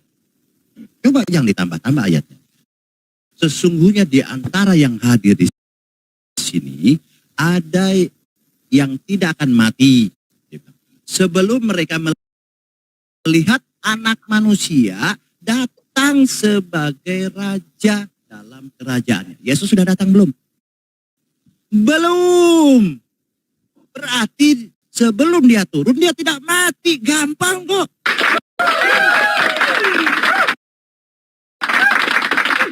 Yesus belum datang dari kerajaan sorga, sekarang ini sedang ditunggu-tunggu. Sabar dulu, Pak. Saya sudah kunci tadi, Pak. Sabar dulu lah. Anda ini bisa diskusi nggak? Saya sudah Anda kunci, Pak. panjang Bapak- lebar. Bapak Sabar dulu. ulangin itu lagi. Saya sudah kunci tadi bahwa Anda kan Yesus mengulang-ulangi percaya siapa yang Itu percaya, kok, siapa Pak. yang percaya. Ini loh, Bapak- sabar dulu lah. Anda nih mau tantrum di sini. Nggak boleh gitulah. Diskusi ini kita hormati. Anda tidak setuju, nggak masalah. Saya bukan diskusi ini harus setuju. Diskusi ini hanya melampirkan data. Anda dari asumsi sana, asumsi. Ini sini dikatakan ya. Aku berkata kepadamu sesungguhnya di antara yang hadir di sini ada yang tidak akan mati sebelum mereka melihat anak manusia. Sebelum mereka melihat Yesus datang sebagai raja dalam kerajaannya. Yesus datang nggak? Sudah datang belum dari kerajaannya? Belum. Artinya memang belum mati. Oke. Itu cuma satu ayat. Kalian salah paham. Kita baca lagi di Lukas. Gampang kok ini kalau berdiskusi ini. Di Lukas. Ini pernyataan Yesus. Kalian membantah Yesus silahkan. Ya. Aku berkata, tadi di Matius, sekarang Lukas. Aku berkata kepadamu sesungguhnya. Sebenarnya. Berarti Kristen salah nih. Sesungguhnya sebenarnya. Yang betul itu di antara orang yang hadir sini. Ada yang tidak akan mati sebelum mereka melihat kerajaan Allah. Siapa yang pernah melihat kerajaan Allah sampai sekarang? Belum Yesus. ada. Nah, di sini dikatakan di Yesus, Matius. Pak. Yesus sudah datang belum dari kerajaan Allah? Pak, Yesus turun ke bumi. Pertanyaan saya, Yesus sudah datang dari kerajaan Allah enggak? Yesus sudah turun ke bumi. Ini Yesus sedang di bumi. Masa sih begini aja tidak bisa paham? Ini Yesus sedang di bumi. Sudah turun di bumi nih ya. Dia bercerita kepada murid-muridnya, memberikan pengajaran. Ya kan? Bahwa aku berkata kepadamu sesungguhnya, sebenar-benarnya yang tidak salah. Nah, Kristen salah. Di antara orang yang hadir di sini, dia sedang di bumi, dia berhadir dengan murid-muridnya. Ada yang tidak akan mati. Yesus hadir di sini bersama dengan mereka. Ada yang tidak akan mati. Sebelum mereka melihat anak manusia datang sebagai raja dalam kerajaannya. Gampang kok pemahamannya ini. Kenapa kalian ini? Ya, karena pemahaman Bapak yang Bapak paksakan. Pemahaman kami. Ini Yesus yang ngomong Pemahaman bahwa di sini ada yang tidak akan mati. Siapa yang tidak akan mati? Murid-muridnya mati tidak di sini? Sudah sekarang. Sudah mati. Lalu siapa yang tidak akan mati? Yang tidak akan mati nih sebelum datang dari kerajaan surga? Ya Yesus. Gampang kok. Lalu kalian mengimani bahwa Yesus sudah mati. Lalu bangkit. Yesus. Ini salah. saya sudah bilang Yesus mati di kayu salib. Nah, Kemudian ini salah. Bangkit, Pak. Nah, itu salah Kalau menurut bangkit, Yesus. Berarti Yesus tidak mati, Pak. Bangkit dari mana? Bangkit dari Macet. kematian. Nah ini kau bilang tidak mati. Yesus tidak mati. Pak, Bapak sampai kapanpun tidak Berarti Yesus pernah mati. Yesus pernah mati berarti. Yesus. Apa kan saya sudah berulang-ulang Pak dari awal tadi. Pak. Jadi Yesus pernah mati. Ini saya sudah bilang upah maut itu, upah dosa itu adalah Ditanya maut. apa? Yesus Maka pernah Yesus- mati. Yesus mati di kayu salib Nah, mengalahkan. Yesus maut. berkata bahwa ada yang tidak akan mati sampai melihat anak manusia datang dari kerajaan sorga. Memang Dia saat sedang berbicara di bumi pada saat Yesus itu. tidak mati, Pak. Saat Yesus ini sudah datang dari kerajaan sorga belum? Pak, sampai saat ini Yesus tidak mati, Pak. Dia sudah bangkit. Yesus mati tidak di sini? Bapak harus paham di sini. Yesus sudah bangkit, Pak. Iya, Yesus Kalau mati orang enggak? bangkit, Waktu itu, Saya tanya sama bangkit Bapak, dari orang bangkit. bangkit. Saya tanya sama Bapak, orang bangkit mati nggak? Dari mati toh? Orang bangkit mati nggak? Saya tanya. Bangkit dari mati atau bangkit dari apa Orang nih? Bangkit dari tidur? Sudah bangkit mati nggak? Dari mana? Bangkit dari mati atau dari tidur? Orang yang sudah bangkit dari kematian. Nah, di sini Yesus bilang tidak akan mati. Ya, Kalian gimana sekalian?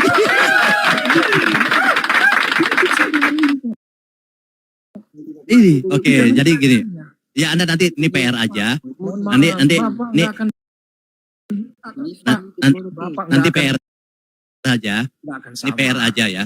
PR aja. Lalu di sini Bapak akan menerima, Bapak nggak akan menerima. Iya. Kepada Ya. kita di Kristen. Jadi Anda ini tinggal berdamai aja dengan ayat tadi di screenshot ya Bang ya. Hanya Di screenshot tadi ya.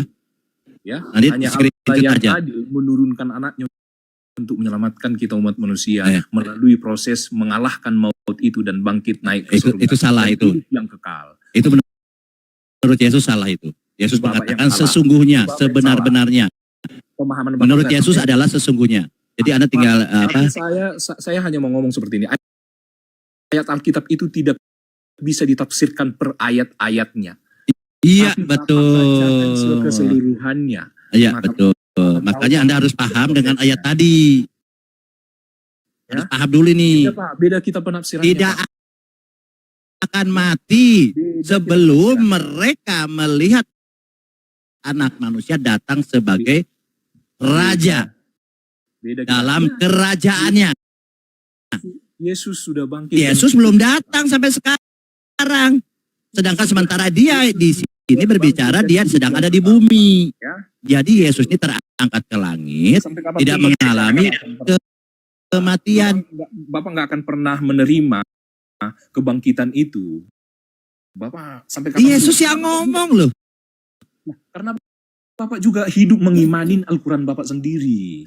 Loh masalahnya Yesus ini Bapak Anda nggak bisa mengimani mencampur Yesus adukan. mati. Seharusnya Bapak tidak boleh mencampur adukan apa yang sudah Bapak baca di kitabnya Bapak dengan kita di Kristen. Nggak bisa, Pak. Yesus yang ngomong loh. Pak. Nggak Bahwa bisa. Yesus dia tidak mati. Dia bilang nih, tidak akan mati nih. Baca depan ini. Saya garis bawah ini. Baca seluruhnya, Pak. Iya sudah saya baca. Ya. Tidak akan mati. Kau bilang mati. Emang kalian gimana sih? Kau bilang mati. Kristen bilang mati. Padahal dia tidak akan mati. Kalian gimana? Kami Harus Kristen, mati. Di Kristen kan harus Kami mati. Kristen, Yesus yang sudah bangkit tidak mati, Pak. Sampai dengan Iya, nggak apa-apa kalau Kristen. Ini kan tidak antikristus kan tidak percaya. Jadi ini hanya menyampaikan saja bahwa Yesus ini mengatakan tidak akan mati. Lalu kau bilang, oh Yesus mati. Tapi di hari ketiga, padahal Yesus berkata loh, tidak akan mati. Oh, Kristen bilang mati dia, mati. Nah inilah yang saya bilang. bagian dari proses rancangan Makanya Allah mengalahkan maut, artinya dia mengalahkan kematian. Jadi Yesus ini dibuktikan, harus dibuktikan bahwa Yesus mengalahkan maut itu melalui proses kematian. Tapi Pak, bangkit Pak, tidak bangkit dari mana? Tidur atau mati? bangkit. Bangkit dari mana? ke surga, Bangkit dari duduk tidur atau dari mati? di sebelah kanan Allah Bapa. Bangkit dari mati atau dari tidur? Mengalahkan maut, dia sudah Maut bangkit itu dan apa? mengalahkan maut, Pak. Maut itu apa? Ya, bangkit dari mengalahkan maut. Ya, maut Bangkit itu dari mana Bang? Dari mati atau tidur? sudah mengalahkan maut, Pak. Iya, bangkit dari apa? Bangkit dari tidur atau dari mati? Nah, ini kan bingung sendiri. Ya. Jadi di sini Yesus ini di dalam iman Kristen itu mati. Kita harus hargai, saya menghargai kalian. Karena Kristen memang berbeda dengan ajaran Yesus. Sementara Yesus mengatakan di sini sesungguhnya yang benar ini di antara orang yang hadir di sini ada Kalau yang memaksakan tidak konsepmu. akan mati. Lalu dikatakan Yesus tidak akan mati. Lalu dipaksakan oleh Kristen, oh Yesus mati. Yesus mati. Ini kan dipaksakan. Padahal Yesus berkata tidak akan mati. Mati katanya Kristen bilang. Inilah saya bilang, saya ingin mengajak teman-teman Kristen, berdamailah dengan Yesus. Berdamailah dengan Bibelnya sendiri yang diimani sebagai kitab suci. Bahwa di sini Yesus mengatakan, di antara yang hadir di sini, termasuk Yesus ya, ada yang tidak akan mati. Tidak akan mati. Sementara Kristen sampai sekarang ngotot bahwa Yesus mati. Ini Yesus mengatakan tidak akan mati sebelum mereka melihat anak manusia datang sebagai raja dalam kerajaan. Yesus posisi di bumi. Yesus berbicara tentang murid-muridnya, tentang dirinya. Karena di sini yang hadir di sini, Yesus juga di sini yang berbicara. Dia bilang, ada yang tidak akan mati. Tapi kalian rubah. Yesus mati, disalib, mengorban. Padahal Yesus berkata terus terang, tidak akan mati.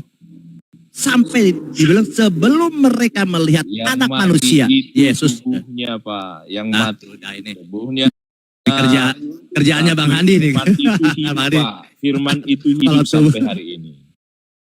Ya. Bang Andi silakan Bang Andi. Ini kalau bicara ini kalau lucu saya senang. Saya rekam ini. Saya menunggu Bang Halo, Juma. Pak. Saya nanti Bang Juma kesini juga. Terus saja dulu. Oke, jadi teman-teman ya kita ini tidak sedang mendoktrin Anda. Saya coba mengajar mendamaikan antara Kristen ini. Saya menghormati ketika Pak, Anda bukan mengimani Anda Yesus mati mendamaikan itu, ya. Pak, bukan tugas Anda mendamaikan Kristen, tidak Pak. Urus saja agama Bapak. Jangan Bapak bilang seolah-olah Bapak punya peran mendamaikan Kristen dengan air. Gak perlu Pak. Kan sudah diajar juga. Jadi kelihatannya Anda sudah menyerah ini kalau ini udah Tidak frustasi Pak, sebenarnya. Saya tidak menyerah dengan iman Ini saya. Tidak. istilahnya udah kalimat ini kalimat orang yang sudah putus asa dan Bukan, tidak boleh. bukan, Pak. Jangan Bapak. Oke, kita lanjut aja kalau gitu. Kita lanjut ya teman-teman. Bapak, jangan Bapak sampaikan tadi mengajari, membenarkan. Waduh, siapa Bapak? Oke, kita lanjut aja Bang ya. Nah, lalu siapa yang disalib di sini? Karena ini dibilang tidak akan mati. Nah, saya hormati Anda mengimani Yesus harus mati. Padahal Yesus berkata tidak akan mati. Tidak akan mati. Kalian paksa harus mati itu iman Anda loh. Oke. Lalu siapa yang disalib? Kalau kita cek ya. Di sini saya ambil Alkitab Sabda ya. Di Alkitab Sabda ada penjelasan begini ya. Ini Anda terima atau tidak ya urusan Anda lah ini. Saya hanya membaca aja di sini dikatakan ya. Matius mengatakan bahwa Yudas menggantung diri. Oke, di Matius. Di Kisah Para Rasul 1:8 mencatat bahwa Yudas tewas karena jatuh. Oke. Ada dua perbedaan, jatuh, yang satu lagi menggantungkan diri. Nah, mereka biasanya psikologi, jatuh dan inilah apalah. Tetapi di sini yang dilakukan Yudas adalah menjatuhkan diri ke atas sebuah tonggak yang telah diruncingkan. Di sini mati yang dengan menggantung pada masa itu, dia bilang ya, yang dilakukan dengan cara disalib. Yudas yang disalib. Kenapa Bibel mengatakan itu sebenarnya disalib di sini? Izin sebentar ya. Kenapa disimpulkan di sini sebenarnya Yudas disalib? Karena melihat Matius ini dengan Kisah Para Rasul ini kontradiksi. Makanya disimpulkan sebenarnya Yudas itu disalibkan. Lihat. Dilakukan dengan cara disalibkan. Jadi jelas yang disalibkan Yudas. Tidak mungkin Yesus ini terkutuk. Yesus ini menanggung dosa, tidak mungkin. Karena Yesus sendiri sebelum dia terangkat ke langit sudah mengatakan ada yang tidak akan mati loh. Oh kalian paksa di Yesus harus mati. Ya Allah, saya bilang luar biasa. Padahal jelas Yesus di antara yang hadir di sini, termasuk Yesus kan hadir. Ada yang tidak akan mati sebelum melihat anak manusia turun sebagai raja dari kerajaannya. Yesus sudah turun belum sekarang? Ya belum. Nanti kedua kalinya dia baru turun. Begitu gampang aja saudaraku. Coba rendahkan hati. Berdamailah dengan Bible. Berdamailah dengan Yesus. Jadi jangan bantah deh perkataannya. Itu kalau mengatakan, oh mati. Ya, silakan. Saya jawab, ini Pak, di mana di ayat Alkitab yang menyebutkan bahwa Yudas disalib?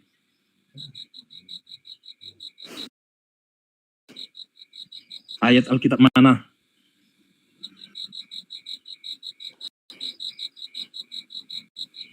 Silakan Pak dijawab Pak. Pak, itu mute Pak. Mute. Oke, sorry. Ini Anda buka ya di Matius 27 nomor 15. Di sini ada penjelasannya. Ini kitab sabda ya. Di sini menjelaskan tentang kematian Yudas. Ya. Pak, saya tanya ayat Alkitabnya ya, Pak. Ya ini loh Bang. Oke, Matius 27 ayat 15 tentang kematian Yudas. Itu Dengan ya itu Anda kan bertanya, sabar dulu lah Bang. Kita kan tidak boleh menyimpulkan ini kitab Anda. Kita hormati. Nah di sini ada kontradiksi Matius 27. Menurut ini ya penjelasan sini Matius 27:15 dikatakan Yudas menggantung diri. Oke. Nah di kisah para rasul 1:18 dikatakan Yudas ini apa? Jatuh. Matinya karena jatuh, kan begitu. Jatuh dengan menggantung diri beda. Nah, disimpulkan di sini, Pak, disimpulkan dengan menggantung pada masa itu hanya dilakukan dengan cara dia apa? Disalibkan. Gampang sekalian ya. Demikian ada ya oke dengan sebentar Pak Chandra, oke sudah saya tunjukkan di Matius 27:15 dan kisah 18. Di sini ada penjelasannya bukan dari Islam ya yang menafsirkan ini. Ada gurunda kita Bang Juma, Bang ini adik kita lagi. Izin silahkan ya Bang Chandra dilanjut dengan yang lain. Terima kasih Bang Chandra. Anda luar biasa, Anda sopan, Anda santun ya, luar biasa. Lanjut. Assalamualaikum warahmatullahi wabarakatuh. Waalaikumsalam warahmatullahi wabarakatuh. Suara saya kedengaran nggak ini? Ada. Oh syukur, alhamdulillah, masya Allah. Siapa yang disalib itu? Itu dilanjut aja gerunda ini temanya, Tuhan dihukum mati. Mati aja.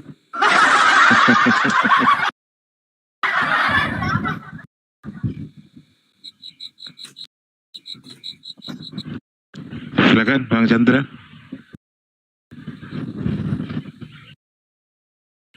Bang Chandra. Ya. Ya. Silakan. Sebenarnya gini, Saudara Chandra, gini. Salib itu adalah hal baru bagi orang Kristen.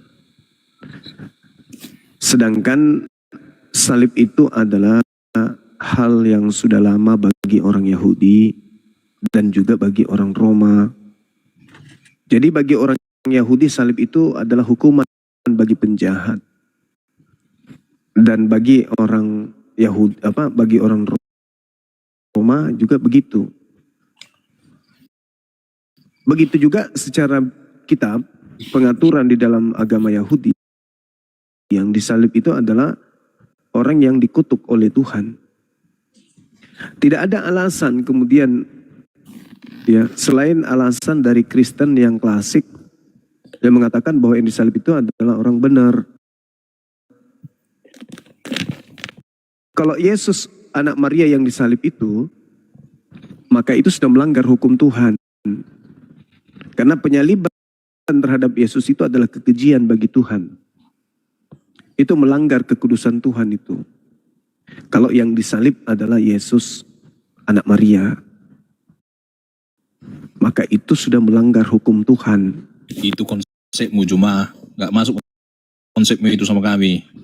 Di dalam Keluaran 23 nomor 7 nomor 28 perintah Tuhannya mengatakan, jangan kau membunuh orang yang benar, orang yang tidak bersalah jangan kau bunuh. Itu perintah. Jadi Yesus ini orang benar kan? Nah, menurut hukum Tuhan yang ada di dalam hukum Taurat, boleh nggak membunuh orang benar? Kristen bisa lolos nggak di situ? Silakan.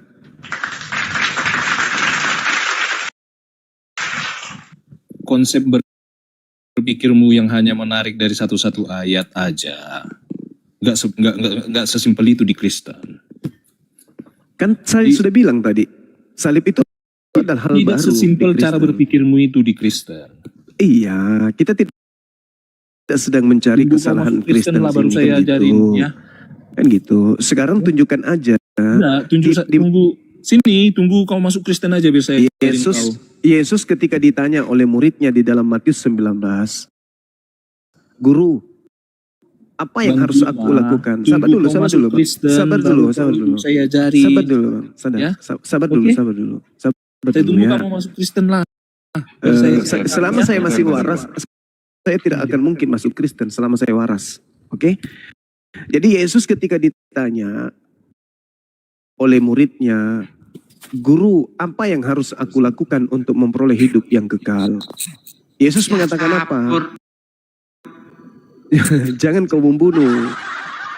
Syarat untuk mendapatkan hidup kekal, jangan bunuh Yesus. Itu kata Yesus tuh. Jangan kamu membunuh. Supaya kamu bisa memperoleh hidup kekal. Artinya jangan kau bunuh Yesus supaya kau bisa memperoleh hidup yang kekal. Nah sekarang ketika Yesus ini dibunuh, apakah itu dibenarkan oleh Tuhan? Tidak dibenarkan. Tapi faktanya ada pembunuhan. Nah sekarang apakah Tuhan tinggal diam saja ketika orang benar ini hendak dibunuh oleh orang-orang kafir? Tentu tidak. Tuhan akan mengambil tindakan ketika orang benar Yesus ini mau disalib, mau dibunuh oleh penjahat. Makanya dia berdoa. Seperti itu, Bung. Kedatangan malaikat kepada Yesus ketika dia berdoa agar dihindarkan dari kematian, dari sengsara, kejaran daripada orang-orang Roma, orang-orang Yahudi, ya dijawab oleh Tuhan dengan Tuhan mengutus malaikat. Itulah yang terjadi. Jadi Kristen akan sulit untuk keluar dari lingkaran iman mereka sekarang ini, kepercayaan mereka sekarang ini, karena memang ya sudah terjerat. Sedangkan salib itu adalah hukuman bagi orang jahat. Mau ndak orang Kristen mengatakan Yesus itu jahat? Silakan.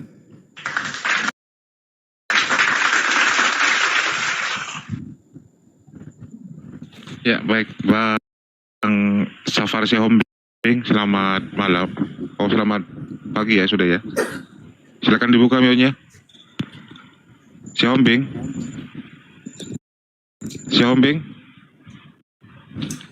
Waduh, kok pada tiarap ini. Fauza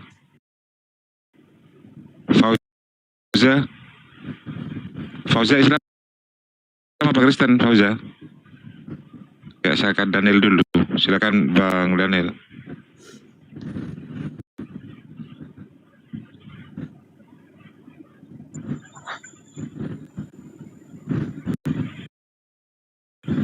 Apa Bang? Ya, silakan Daniel. Sombeng turun.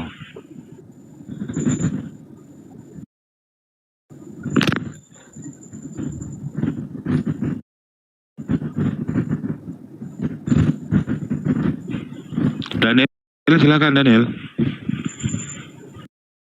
Apa yang diutarakan? Apa yang diutarakan? Iya, yang diutarakan apa? Yang saya bicarakan. Maksudnya Bapak mau utarakan apa? Kan gitu. Terus saya mau bicara apa? Kalau bukan Bapak yang bicara. Maksudnya apa ini? Ya enggak nyimak tadi. Oh. Ya kan aku baru lewat langsung dipanggil, jadi saya naik aja gitu ya. Iya, maksudnya gini Bang. Salib itu adalah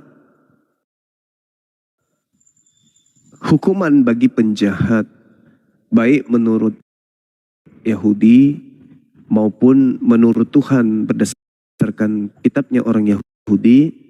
Begitu juga di Al-Quran, dan juga tradisi Romawi menghukum salib penjahat. Nah, anehnya di Kristen, justru salib ini adalah sebuah keselamatan bagi Kristen. Bahkan tidak main-main, yang disalib ini Tuhannya Kristen gitu loh Bang. Maka pola apa yang bisa dibangun dan kemudian menjadi alat ukur kepercayaan dengan standarisasi akal manusia, akal sehat, ketika dikatakan bahwa Tuhan disalib, salib menyelamatkan, salib menebus dosa dan seterusnya. Ini apa yang menjadi pijakan untuk menerima itu sebagai keyakinan? Kalau akal tidak mungkin. Kitabnya orang Yahudi mustahil. Tuhan yang diperkenalkan kemudian oleh orang Yahudi itu juga itu mustahil. Nah, satu-satunya adalah kebodohan. Hanya kebodohan yang bisa menerima Tuhan mati disalib. Hanya kebodohan yang bisa menerima salib adalah jalan keselamatan. Tidak ada yang lain. Kalau orang yang cerdas, pintar, tidak mungkin masuk dalam otaknya seperti itu Bang. Demikian.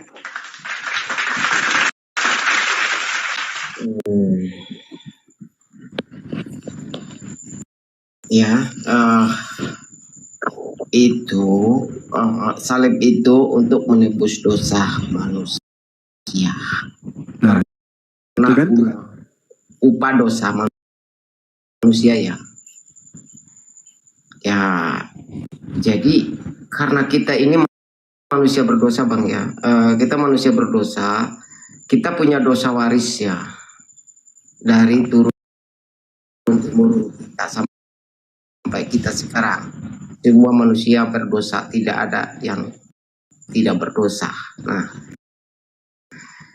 terus kenapa Yesus itu yang tidak bersalah kok bisa disalib? Ya, Allah, firman Allah yang menjadi manusia, karena Allah dia cinta sama ciptaannya ya. Kita kan dicipta dengan serupa Allah, itu kan, serupa gambar Allah itu. Jadi Allah itu dia mengorbankan firman-Nya tadi, perkataannya tadi yang menjadi manusia itu untuk menebus dosa manusia gitu Bang.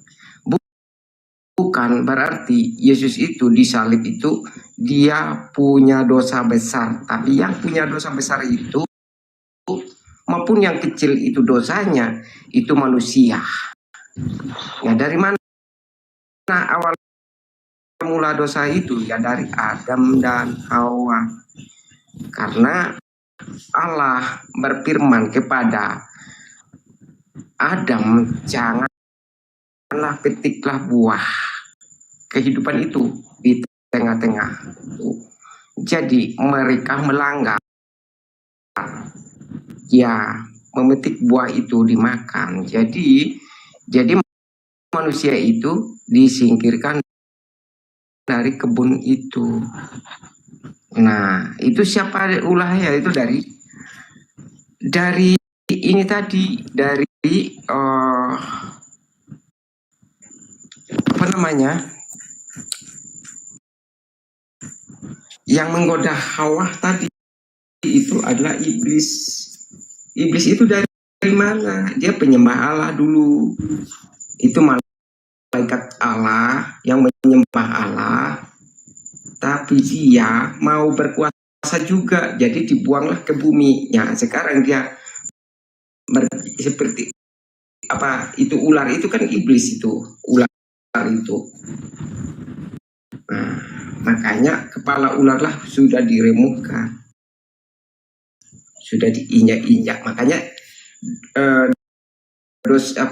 iblis itu tidak berkuasa lagi di atas bagi orang yang percaya Tuhan Yesus Kristus, karena dia sudah mengalahkan iblis itu tadi. Itu. Jadi Yesus itu menyelamatkan kita dari belenggu dosa tadi, dosa waris. Itu Bang, itu aja jawaban saya. Kalau Abang oke. Itu aja deh. Iya, jadi saya melihat ya dari kacamata saya sendiri berdasarkan materi di dalam Bible itu, ini Kristen ini kok semuanya serba fitnah gitu ya. Iman Kristen, kepercayaan Kristen itu serba fitnah. Adam difitnah mewariskan dosa, fitnah itu. Kemudian Adam dikutuk dan keturunannya, itu juga fitnah. Yesus Nabi Tuhan yang datang di tengah Bani Israel itu difitnah. Kemudian Torahnya orang Yahudi itu kemudian dibatalkan, itu fitnah.